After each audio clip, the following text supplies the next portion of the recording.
ये आपका आज का संपादकीय पाठ है। देखिए, संपादकीय पाठ ये आर्टिकल, एडिटोरियल आपको प्रारंभिक परीक्षा, मुख्य परीक्षा और इंटरव्यू हर जगह मदद पहुंचाते हैं। चाहे आप लोग सिविल सर्विस एग्जाम की तैयारी कर रहे हो या फिर किसी स्टेट पीसीएस, जैसे आपका एमपी पीएससी हो गया, बिहार पीसीएस हो गया, छत्तीसगढ़ राजस्थान पीसीएस हो गया, यूपी पीसीएस हो गया, इन सब की बात हो रही है और यहाँ से एक सामान्य जानकारी भी मिलती है, तो इन्हें आप लोग जरूर पढ़ा करिएगा। वैश्विक व्यापार में नए समीकरण। और जब से आप देखते हैं कि डोनाल्ड ट्रंप साहब आए हुए हैं, उन्होंने शपथ ली हुई है, वो अजीब अजीब तरह के फैसले भी ले रहे हैं। तो यह 2013 की बात है। एक जापानी कंपनी ने भारत में अपने एसी बेचना शुरू किया और उसने एसी की कीमत स्थानीय पिति स्पर्धियों से कम थी और इसमें एक पेंच था। और इन एसी का निर्माण तो चीन में हुआ था, लेकिन भारत में ये मलेशिया के जरिए आते थे। विनिर्माता कंपनी ने भारतीय बाजार में प्रवेश के लिए उस देश को माध्यम बनाया और जिसके आप देखते हैं कि जिसके साथ भारत का मुक्त व्यापार समझौता यानी एफटीए था। और चूंकि आप देखेंगे चीनी उत्पादों के लिए टैरिफ लागू था, तो चीन से उत्पादों को सीधे भारत भेजने पर लागत बढ़ सकती थी और इसके लिए बस पैकेजिंग या फिर असेंबलिंग में कुछ हेरफेर करना था और भारत में लगभग शुल्क मुक्त उत्पाद भेजना संभव था। और यह एक चतुराई भरा दाव था या चालाकी भरा दाव कह सकते हैं। पूरी तरह से वैध होते हुए भी यह व्यापार नीति में विसंगतियों को रेखांकित करने वाला रहा और यह कोई इकलौता मामला भी नहीं है था। पूरे एशिया में निर्यातक एफटीए के पिछले दरवाजे से भारतीय बाजार में पैठ बनाने की जुगत में जुटे थे और इसमें अक्सर देसी निर्माताओं के हितों पर आघात होता रहा। समस्याएं उक्त विसंगति से भी गहरी है। भारत के तमाम व्यापार समझौते विशेषकर 2014 से पहले ऐसे जो अनुबंध हुए वे रणनीतिक एवं आर्थिक तर्कों के आधार पर नहीं हुए थे। इस दौरान शाफ्टा, जीएस टीफी और श्रीलंका एवं चिली जैसे देशों के साथ द्विपक्षीय समझौते किए गए, जहां फार्मा, पूंजीगत वस्तुओं और भारी मशीनरी जैसे प्रमुख भारतीय निर्यातों के लिए तो कोई खास मांग नहीं थी, लेकिन वे भारत में चीनी सामान खपाने के परोक्ष ठिकाने जरूर बन गए और इससे देश में आयात बढ़ गए और भारत ने लाभ के उद्देश्य से जो समझौते किए वे दूसरों को लाभ पहुंचाने वाले एक तरफा अनुबंध बनकर रह गए। और इस समस्या की जड़ रूल्स ऑफ ओरिजिन यानी वस्तु के मूल स्थान से संबंधित लचर नियमन में थी। प्रधानमंत्री नरेंद्र मोदी की सरकार ने इस समस्या को चिन्हित किया और व्यापार समझौतों के प्रति भारत का दृष्टिकोण बदला। अब उन समझौतों पर जोर दिया जा रहा है जिनमें दोनों पक्षों को बराबर लाभ हो। इसके लिए सरकार किसी जल्दीबाजी में भी नहीं दिखती और पूरा समय लेकर आगे बढ़ रही है। संयुक्त अरब अमीरात यानी कि यूएई और ऑस्ट्रेलिया के साथ एफटीए में यही व्यापक दृष्टिकोण झलकता है। भारत अब यूरोपीय संघ, ब्रिटेन, न्यूजीलैंड और यहां तक कि अमेरिका के साथ भी ऐसे ही किसी समझौते पर सक्रियतापूर्वक बातचीत कर रहा है। यह व्यापार नीति के पुनर्संयोजन को रेखांकित करता है और जिसमें रक्षात्मक रोक के बजाय रणनीतिक लाभ के माध्यम बनाकर आर्थिक कायाकल्प की जमीन तैयार की जा रही है। यूएई और ऑस्ट्रेलिया के साथ व्यापार समझौते इस दिशा में भारत के नए सोच के परिचायक हैं और इन पर साल भर से कम की वार्ता में मुहर लग गई और इनमें उन क्षेत्रों पर ध्यान केंद्रित किया गया जिनमें भारत निर्यात के लिहाज से मजबूत है। यूएई ने भारत के करीब 90% निर्यातों पर टैरिफ खत्म कर दिया और जिसमें आप देखिए रत्न, आभूषण, कपड़ा और इंजीनियरिंग वस्तुओं जैसे उत्पाद शामिल है। और ऑस्ट्रेलिया के साथ समझौते से भारतीय दवा, कपड़ा और आईटी सेवाओं की एक बड़े बाजार तक पहुंच सुनिश्चित करते हुए डेयरी जैसे संवेदनशील क्षेत्रों को संरक्षण भी प्रदान किया गया। ये समझौते केवल टैरिफ में कटौती तक ही सीमित नहीं रहे, बल्कि इन्हें और इस प्रकार आकार दिया गया कि संभावनाशील बाजार में पैठ बनाने के साथ ही घरेलू हितधारकों की हित की भी रक्षा की जा सके। और वही आप देखते हैं कि यूरोपीय संघ, ब्रिटेन, न्यूजीलैंड और अगर अमेरिका को भी जोड़ ले तो इन पक्षों के साथ व्यापार समझौते में इन बाजारों की प्रकृति एवं स्वरूप अत्यंत महत्वपूर्ण पहलू है। ये सभी धनी और स्थापित मानदंडों से जुड़े बाजार हैं जहां भारतीय उत्पादों को ऊंचे दाम मिलना संभव है। इन बाजारों में पैठ से भारतीय उत्पादों को अपनी समूची वैल्यू चैन को समृद्ध करने का अवसर मिलेगा। यह व्यापार कूटनीति में रणनीतिक दृष्टिकोण के परिवर्तन को दर्शाता है, जो वस्तुओं के परे भी तमाम पहलुओं को समाहित करने वाला है। इनमें आप देखिए सेवाएं, डिजिटल व्यापार और निवेश प्रवाह और नियामकीय सहयोग जैसे बिंदुओं को भी जोड़ा जा रहा है। भारत के सेवा क्षेत्र एवं उभरते हुए स्टार्टअप इकोसिस्टम के लिए ये महत्वपूर्ण है। ये न केवल निर्यात अपितु नवाचार, हरित प्रौद्योगिकी और आपूर्ति श्रृंखला सामर्थ्य की दृष्टि से भी अहम है। चूंकि कोविड-19 के बाद चीन संबंधी जोखिम बढ़ने के साथ ही वैश्विक व्यापार की दशा दिशा काफी बदली है, तो आप देखेंगे भविष्य को देखते हुए यह भारत के लिए व्यापक अवसरों के द्वार खोलने की क्षमता रखते हैं। इस चर्चा में यह सवाल उठना स्वाभाविक है कि जब विश्व में बहुपक्षीय व्यापार संस्थान दबाव में, तब आखिर क्यों दुनिया के तमाम देश भारत के साथ व्यापारिक संबंधों को और गहरा करने में दिलचस्पी रखते हैं। यह रणनीतिक एवं आर्थिक दोनों प्रकार के आकलन का दर्शाता है। और असल में भारत का बढ़ता उपभोक्ता आधार, तेजी से बढ़ता मध्य वर्ग और जल्द ही तीसरी सबसे बड़ी आर्थिकी बनने की संभावनाओं ने भारत को एक आकर्षक व्यापार साझेदार के रूप में स्थापित किया है।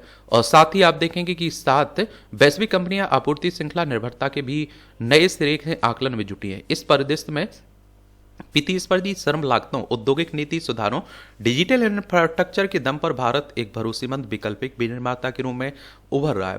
वैश्विक व्यापार मोर्चे पर ये नए समीकरण भारत को आर्थिक लाभ ही नहीं पहुंचाएंगे, बल्कि यूरोपीय संघ, ब्रिटेन जैसे साझेदारों के साथ बढ़ता कदम ताल से आपूर्ति श्रृंखला के विविधीकरण और हिंद प्रशांत क्षेत्र में व्यापक सक्रियता को गति मिलने से देश के सामाजिक हितों की भी पूर्ति होगी। ऐसे में भारत को इस अवसर का लाभ उठाने के लिए हर संभव प्रयास करने चाहिए।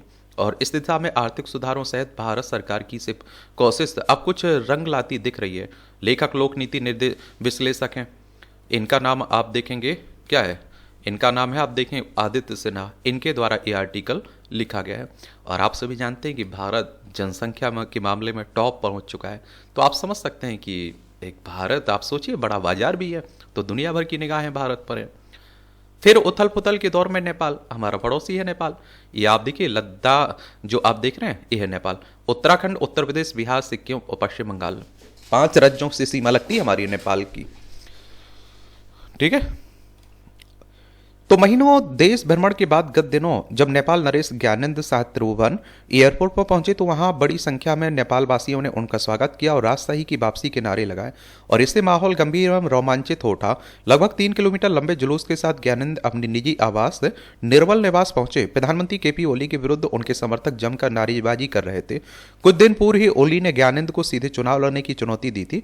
और इससे भी अधिक महत्वपूर्ण रहा उत्तर प्रदेश के योगी आदित्यनाथ का आदम का चित्त लिए युवाओं का नारा लगाना, और इसके चलते वहां के राजनीतिक दलों में घमासान मचा है। हालांकि योगी आदित्यनाथ के नाम पर वहां ऐसी पहली बार नहीं हो रहा है। मई 2008 में जब योगी आदित्यनाथ ने काठमांडू में राजशाही और ज्ञानेंद्र के समर्थन में एकजुटता का प्रदर्शन किया था, तब उनकी यह घोषणा भी काफी चर्चा में रही थी कि वह लाखों समर्थकों के साथ पुनः नेपाल आकर ज्ञानेंद्र के हाथ मजबूत करेंगे।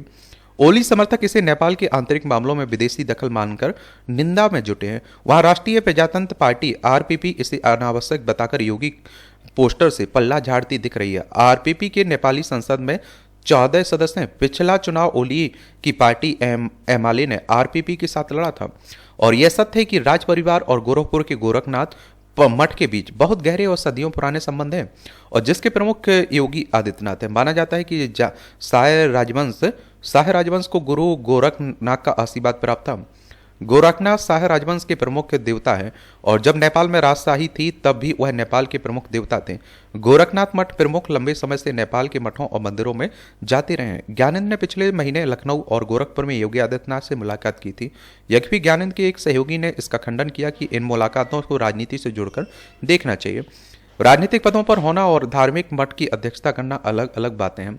नेपाल में राजशाही का इतिहास पुराना है। नेपाल में इसके विरुद्ध समय समय पर आवाजें उठती रही हैं और जन आंदोलन भी होते रहे। नेपाल में लोकतंत्र के पक्ष में मजबूती तब आई जब 1951 में 104 साल पुरानी राणाशाही का अंत हुआ और नेपाली कांग्रेस के नेतृत्व में सरकार बनी।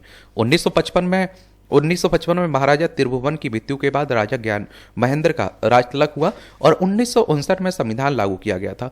आम चुनाव हुए। चुनाव में नेपाली कांग्रेस को बहुमत मिला, लेकिन राजवंश को लोकतांत्रिक व्यवस्था पसंद नहीं थी। इसलिए राजा महेंद्र ने सभी राजनीतिक दलों पर प्रतिबंध लगा दिए।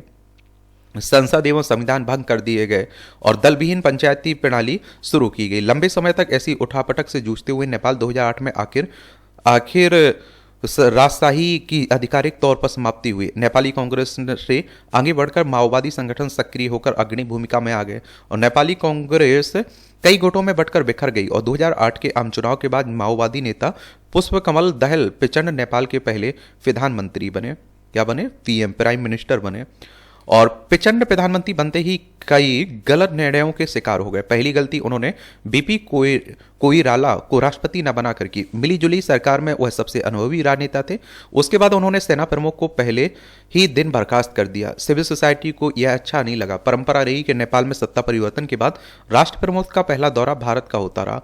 प्रचंड ने इस परंपरा को तोड़कर चीन के संघाई शहर में आयोजित एक कार्यक्रम में हिस्सा लेना ज्यादा उचित समझा। फिर माओवादियों समेत कई संगठन भारत नेपाल संधि पर ही सवाल उठाकर भारत विरोधी मुहिम का हिस्सा बनने लगे। इसकी वजह से नेपाल में गठबंधन सरकार के दलों में तीखी प्रतिक्रिया होने लगी।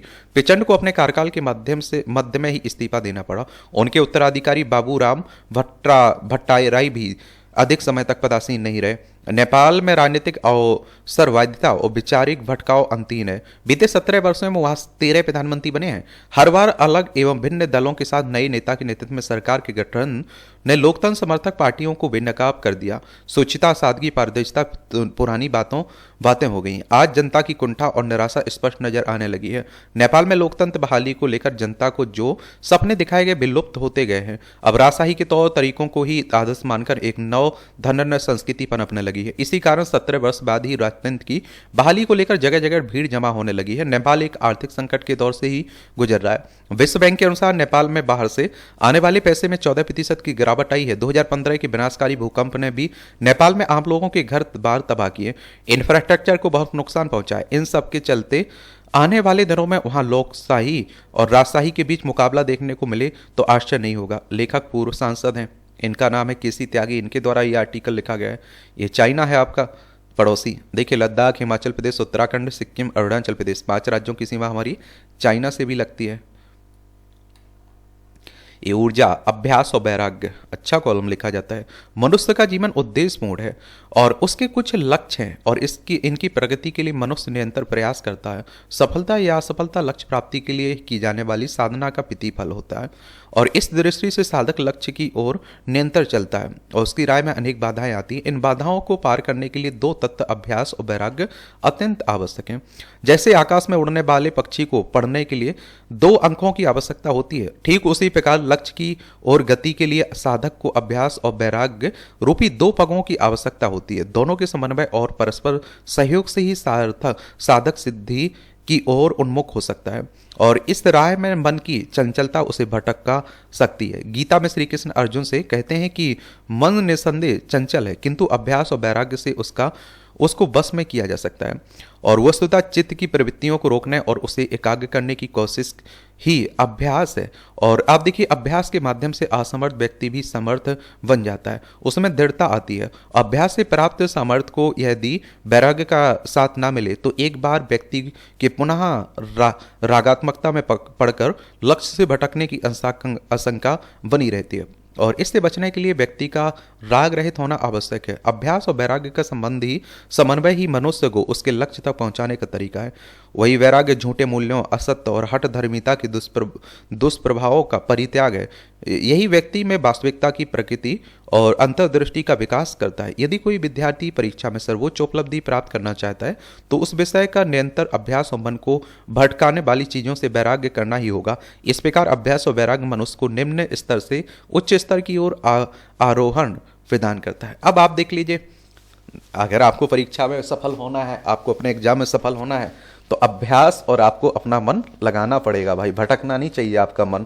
मालूम चला आप पढ़ तो रहे हैं, आपकी किताब तो सामने है, लेकिन आपका मन कहीं और। मैं कई बार कह देता हूँ ना कि आप लोग लाइब्रेरी या क्लास में होते हैं, लेकिन असल में क्लास में नहीं होते हैं। आपका मन कहीं और भटक रहा होता है, तो उसे एक जगह किताबों पर अपने ले आइए। वही आपके लिए फायदेमंद भी रहेगा।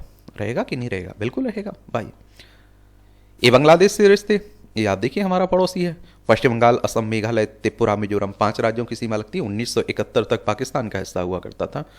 तो बांग्लादेश में शेख हसीना के तख्तापलट के बाद वहां की अंतरिम सरकार का नेतृत्व कर रहे मोहम्मद यूनुस की ओर से बैंकॉक में आयोजित होने वाले बिम्स्टेक शिखर सम्मेलन में प्रधानमंत्री नरेंद्र मोदी से मुलाकात का आग्रह यह आभास कराता है कि वह संबंध सुधारने के इच्छुक हैं, लेकिन इसके प्रति सुनिश्चित नहीं हुआ जा सकता है।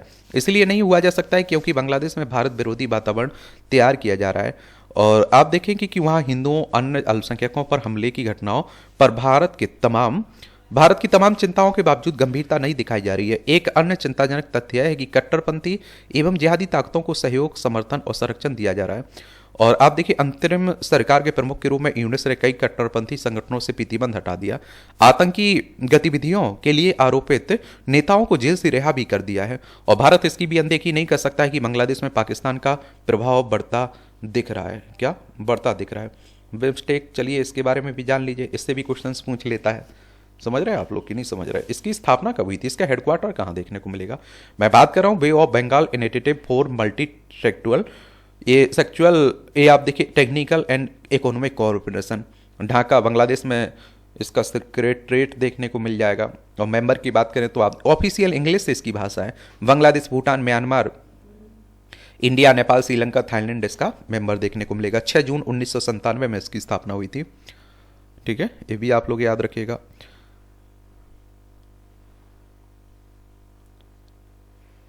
ये स्पष्ट है कि यदि भारतीय प्रधानमंत्री बैंकॉक में यूनुस से वार्तालाप करते हैं तो उन्हें उनके इरादों को लेकर सतर्क रहना चाहिए।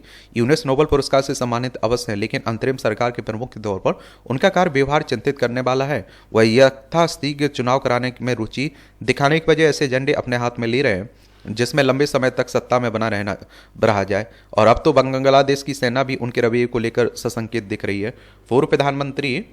पूर्व प्रधानमंत्री शेख हसीना के विरुद्ध जिन छात्रों के विद्रोह के चलते यूनुस बांग्लादेश की अंतरिम सरकार के प्रमुख बने, उन छात्रों ने पिछले दिनों नेशनल सिटीजन्स पार्टी नाम से अपना अलग दल गठित कर लिया और यह आरोप भी लगाया कि सेना शेख हसीना की पार्टी आवामी लीग को फिर से सत्ता में लाने की साजिश रच रही है। यह चकित करने वाला घटनाक्रम है, इसलिए और भी क्योंकि बांग्लादेश की सेना ने इस पार्टी के आरोपों को हास्यास्पद और निराधार करार दिया और भारत को बांग्लादेश के घटनाक्रम पर इसलिए निगाह रखनी होगी क्योंकि माना जा रहा है कि छात्रों की नई पार्टी के गठन के पीछे यूनुस का ही हाथ है। फिलहाल यह कहना कठिन है कि बैंकॉक में यूनुस और पीएम मोदी की भेंट होती है या नहीं, लेकिन भारत को यह सुनिश्चित करना होगा कि एक तो बांग्लादेश के हिंदुओं और अन्य अल्पसंख्यकों की रक्षा हो और दूसरे वहाँ सक्रिय भारत विरोधी तत्वों पर लगाम लगे। और इससे संतुष्ट नहीं हुआ जा सकता है कि भारत ने बांग्लादेश में हिंदुओं के उत्पीड़न के खिलाफ कई बार आवाज उठाई, क्योंकि तथ्य यह भी है कि वहाँ की अंतरिम सरकार अल्पसंख्यकों के दमन को रोकने के लिए वांछित कदम उठाने से इनकार कर रही है। ये नारी सशक्तिकरण, तो बिहार में जल संसाधन विभाग में पहली महिला चालक की नियुक्ति नारी सशक्तिकरण का एक संदेश है, जहां किसी भी क्षेत्र में वे स्वयं को प्रमाणित कर पाने में सक्षम है। विभाग में 19 वाहन चालकों ने प्रतियोगी परीक्षा में उत्तीर्ण होने के बाद यह नौकरी प्राप्त की है। इसमें एक महिला का भी चयन बड़ी बात है क्योंकि इन क्षेत्रों में महिलाएं नहीं देखी जाती हैं। पुलिस विभाग में महिलाएं बड़ी संख्या में विभिन्न पदों पर दायित्व का निर्वहन भी कर रही हैं। वहां महिलाओं के लिए अब एक वातावरण बन चुका है जहां वे कार्य कर रही हैं। इसी तरह और भी क्षेत्र हैं, किसी क्षेत्र में भी उनकी रुचि है और विभिन्न पदों पर कार्य भी कर रही हैं। लेकिन जब गांव कस्बों से महिलाएं चालक पद के लिए भी आवेदन सफल हो रही हों तो यह जागरूकता का बड़ा प्रमाण है। बिहार दल बदल रहा है और वे स्वावलंबन की ओर तेजी से बढ़ रही है। आरा में तो एक महिला स्वयं पिकअप वैन भी चला रही है और यह सब बदलते समाज का परिचायक है, इसकी सराहना की जानी चाहिए। जल संसाधन विभाग के प्रधान सचिव का कहना है कि अपने सेवाकाल में 27 वर्षों में भी पहली बार विभाग में महिला चालक की नियुक्ति देख रहे हैं और इससे समझा जा सकता है कि यहाँ तक पहुँचने में महिलाओं को कितनी लंबी यात्रा तय करनी पड़ती है। यह इस बात का भी संकेत है कि शिक्षा और जागरूकता का कारण ऐसे वातावरण का निर्माण हो रहा है जहाँ किसी भी क्षेत्र में अपनी क्षमता का प्रदर्शन कर पाने में सक्षम है। चलिए बिहार घुमा के आपको लाते हैं। ये है बिहार। नीतीश कुमार यहाँ के चीफ मिनिस्टर हैं। आरिफ मोहम्मद खान यहाँ के राज्यपाल देखने को मिलेंगे। इसकी अंतर्राष्ट्रीय सीमा नेपाल से लगती राज्यों में उत्तर प्रदेश, झारखंड और पश्चिम बंगाल से लगती है।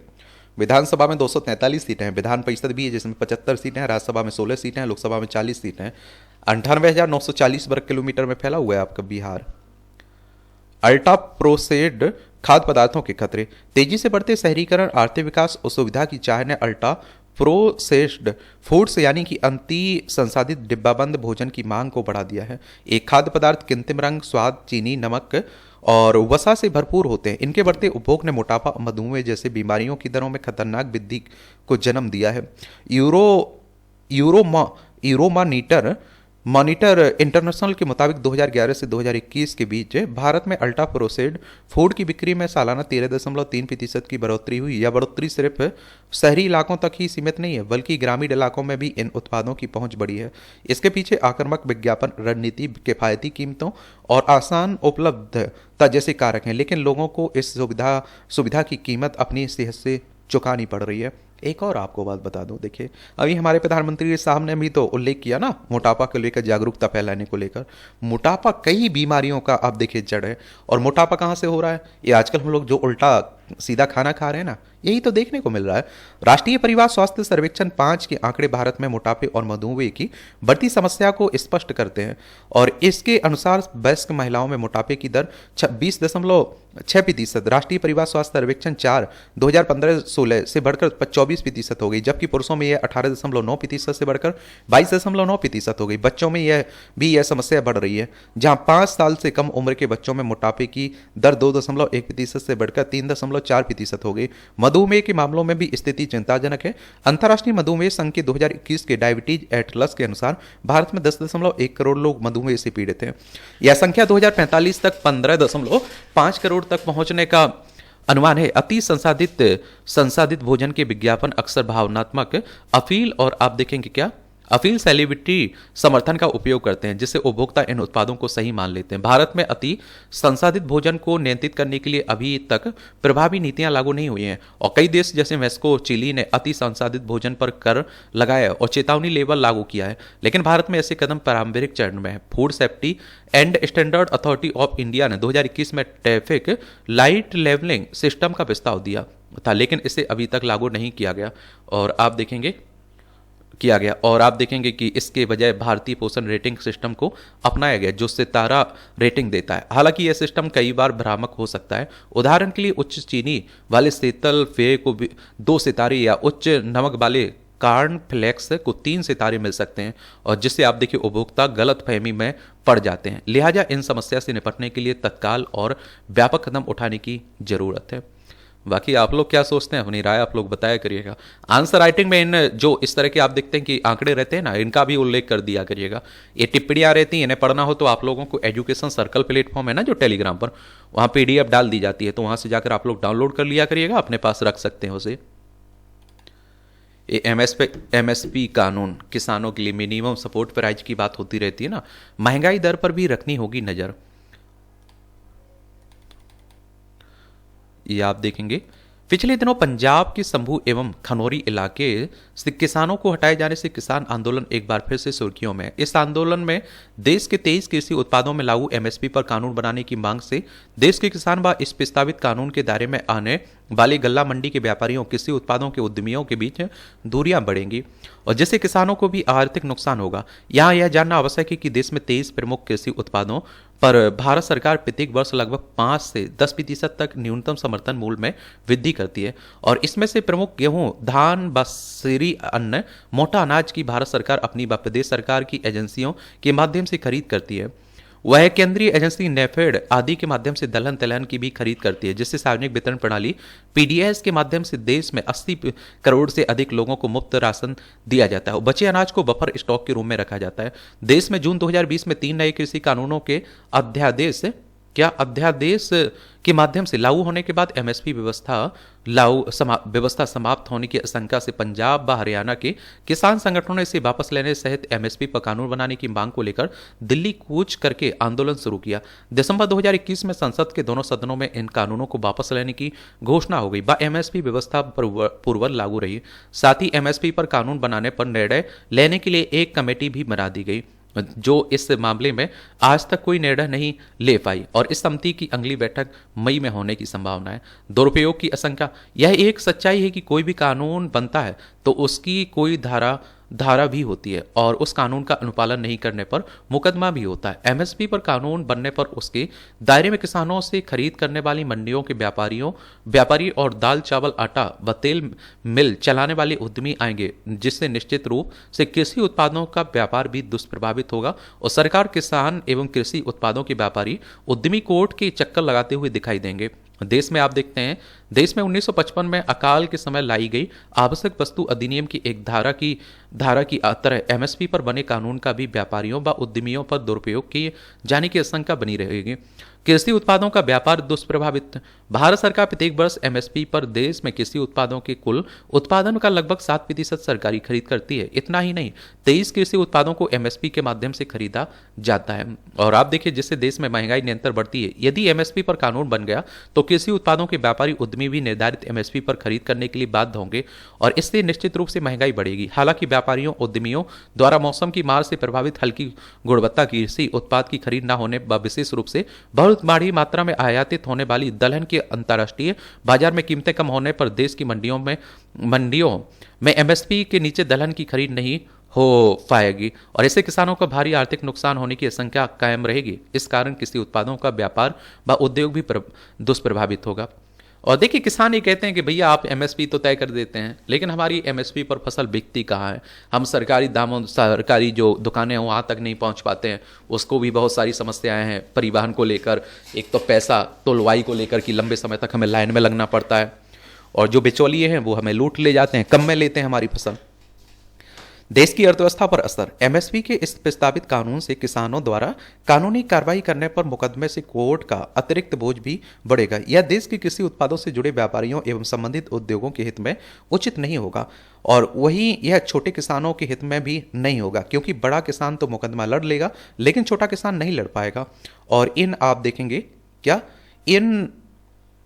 इन मुकदमों के निस्तारण पर तक व्यापारी उद्यमी भी परेशान रहेंगे। यह भी सच है कि इस कानून के बनने पर डब्ल्यूटीओ देश के खिलाफ आयात निर्यात को लेकर कोई कड़ा निर्णय ले सकता है और जिससे आयात निर्यात दुष्प्रभावित होगा और देश की अर्थव्यवस्था की भी बुरी तरह प्रभावित होगी। उल्लेखनीय है कि एमएसपी पर कानून बनने से भारत सरकार के अलावा कृषि उत्पाद से जुड़ी व्यापारियों और उद्यमियों द्वारा इन 23 कृषि उत्पादों की खरीद करने के लिए बाध्य होने के कारण प्रत्येक वर्ष 10% तक अतिरिक्त महंगाई बढ़ने की आशंका बनी रहेगी। राजनीतिक दलों के नेता अपने भाषणों में अक्सर महंगाई बढ़ने का रोते रहते हैं, तो उन्हें यह समझना होगा कि एमएसपी पर कानून बनने से इन कृषि उत्पादों पर बढ़ने वाली महंगाई को नहीं रोका जा सकेगा। हालांकि लोकतंत्र में देश के किसान सहित सभी नागरिक अपनी मांगों को लेकर आंदोलन कर सकते हैं, लेकिन उन्हें इस बात का भी ध्यान रखना चाहिए कि वह मांग असंभव ना हो और व्यापार एवं उद्योगों सहित देश की ये पूर्ण हित में हो। ऐसे में महंगाई बढ़ने के कारण कृषि उत्पादों के व्यापार व उद्योग में बाधा बनने वाला एवं व्यापारी उद्यमियों को कानून के दायरे में लाकर मुकदमों के कारण कोर्ट कचहरी के चक्कर लगवाने वाला और देश की अर्थव्यवस्था को दुष्प्रभावित करने वाला एमएसपी पर कानून बनाने की मांग में पंजाब के किसानों को बीच का रास्ता निकालकर भारत सरकार के द्वारा पूर्व में 5 दलहन दाल की एमएसपी पर होने वाली सरकारी खरीद की घोषणा पर विचार करना चाहिए। साथ ही कृषि उत्पादों की आयात व निर्यात नीति की समीक्षा सहित खाद, बीज एवं कीटनाशक सहित खेतों में उपयोग होने वाली तमाम वस्तुओं पर जीएसटी कम करने की मांग करनी चाहिए, जिससे मानना संभव भी हो सकता है। मैंने कहा ना, एक बीच का रास्ता निकल जाए। इस प्रकार के समाधान की राह देश के सभी प्रदेश किसानों के हित में अपेक्षाकृत कहीं अधिक बेहतर होगी। किसके द्वारा लिखा गया है आर्टिकल? ज्ञानेश मिश्र हैं, राष्ट्रीय अध्यक्ष हैं भारतीय कृषि उत्पाद उद्योग व्यापार प्रतिनिधिमंडल के। मैं तो कहता हूँ किसानों को फायदा हो भाई, कोई नुकसान ना हो। इस तरह का कोई भी फैसला जो हो सकता है ले लेना चाहिए। राज्य सरकारें भी किसानों की करें भरपूर मदद। वैसे तो पंजाब के किसानों की अन्य कई मांगे हैं, लेकिन उनकी अन्य 2 प्रमुख मांगे हैं। यूपीए सरकार के समय वर्ष 2006 में जारी हुई स्वामीनाथन आयोग की रिपोर्ट को लागू करना, तो जो बिल्कुल संभव नहीं दिख रही है। वस्तुतः यूपीए सरकार भी इसकी रिपोर्ट आने के उपरांत अपने शासनकाल के आगामी 8 वर्षों के दौरान इसे लागू नहीं कर पाई और स्वामीनाथन आयोग की सिफारिश में किसानों की फसल में लगने वाली लागत को 3 हिस्सों A2+ और A2+ FL और C2+ लागू किया गया। यहाँ यह जानना चाहिए कि A2 की लागत में फसल की पैदावार में हुए सभी तरह के नकदी खर्च शामिल होते हैं। इसमें बीज, खाद, फर्टिलाइजर से लेकर मजदूरी और ईंधन और सिंचाई में लगने वाली लागत भी शामिल होती है। A2+ FL में फसल की पैदावार में लगने वाली कुल लागत के साथ साथ परिवार के सदस्यों की मेहनत की अनुमानित लागत को भी जोड़ा जाता है। जबकि C2 में पैदावार में जमीन पर लगने वाले रेंट, लीज रेंट और खेती से जुड़ी दूसरी चीजों पर लगने वाले ब्याज को भी शामिल किया जाता है। साथ ही स्वामीनाथन आयोग ने C2 की लागत में ही 1.5 गुना अर्थात 50% और जोड़कर ही फसल पर MSP देने की सिफारिश की थी। इस आधार पर स्वामीनाथन रिपोर्ट को यदि आज लागू कर दिया जाए तो अनुमान के आधार पर यह भी कहा जा सकता है कि मंडियों में गेहूं की कीमतें लगभग 5,000 रुपये प्रति क्विंटल तक पहुंच सकती है, जबकि वर्तमान में गेहूं की कीमत 2,600 से 2,800 रुपये प्रति क्विंटल है। और ऐसे में पंजाब के किसान भी MSP पर कानून बनाने की मांग सहित अन्य मांगों के बीच का कोई रास्ता निकालें ताकि देश एक बड़ा उपभोक्ता वर्ग भी राहत महसूस कर सके और आंदोलन को समाप्त करके वह वर्तमान रबी की फसल की कटाई एवं आगामी फसलों की बुआई की तैयारी करें। एक खास बात यह है कि पंजाब के किसान MSP पर कानून बनाने की मांग कर रहे हैं, जबकि उनके पंजाब राज्य में अन्य कृषि उत्पादों की तुलना में रबी की फसल के समय सबसे अधिक पैदावार गेहूं की होती है और गेहूं इस वर्ष पंजाब सहित पूरे देश में MSP से अधिक कीमत पर बिक रहा है। यहां तक कि उत्तर प्रदेश, मध्य प्रदेश, राजस्थान, पंजाब और हरियाणा जैसे 5 प्रमुख गेहूं उत्पादक राज्यों में तो उत्तर प्रदेश को छोड़कर शेष 4 राज्य गेहूं की सरकारी खरीद में MSP पर अपनी तरफ से अतिरिक्त बोनस भी दे रहे हैं। ऐसे में यूपी सरकार को भी गेहूं की सरकारी खरीद में बोनस दिए जाने पर विचार करना चाहिए। मध्य प्रदेश और राजस्थान में गेहूं की सरकारी खरीद में MSP पर क्रमशः 175 रुपये प्रति क्विंटल, 150 रुपये प्रति क्विंटल अतिरिक्त बोनस के रूप में देने की घोषणा की जा चुकी। गेहूं की सरकारी खरीद पर यह बोनस देश में सबसे ज्यादा मंडी शुल्क लेने वाला राज्य पंजाब भी बोनस के रूप में सबसे कम यानी 125 रुपये प्रति क्विंटल दे रहा है। हरियाणा में भी गेहूं की सरकारी खरीद पर 150 रुपये प्रति क्विंटल बोनस दे रहा है, क्योंकि देश में इन्हीं राज्यों में गेहूं की MSP पर सबसे अधिक सरकारी खरीदारी होती है। जबकि गेहूं की कीमतें पिछले 2 वर्षों से अधिकतम समय और वर्तमान में पंजाब में MSP से अधिक है, फिर भी पंजाब के किसान MSP पर कानून बनाने की मांग कर रहे हैं, जबकि उन्हें मटर की कीमत में आई भारी गिरावट को ध्यान में रखते हुए मटर उत्पादक राज्य के लिए मटर की शुल्क मुक्त आयात को बंद करने के अलावा कृषि उत्पादों पर आयात निर्यात नीति की समीक्षा की मांग करनी चाहिए। ऐसा होने की दिशा में उनकी आय बढ़ सकती है। आप लोग बताइए, आप लोग क्या सोचते हैं? अपनी राय आप लोगों को जरूर बताना चाहिए। ये राजनीति की बातें हो रही हैं, पढ़ना हो तो पढ़ सकते हैं। ज्ञानपीठ पुरस्कार से घोषित विनोद कुमार शुक्ल को सम्मानित करते छत्तीसगढ़ के मुख्यमंत्री विष्णुदेव साय। चलिए, पढ़ना हो तो पढ़ सकते हैं। और इस तरह से आप देखेंगे कि आज के संपादकीय पाठ की कहानी कवर होती है। आप लोग पढ़ते रहिए, एंजॉय करते रहिए। आपका कोई सवाल हो, मेरे लिए सुझाव हो तो जरूर बता सकते हैं। धन्यवाद।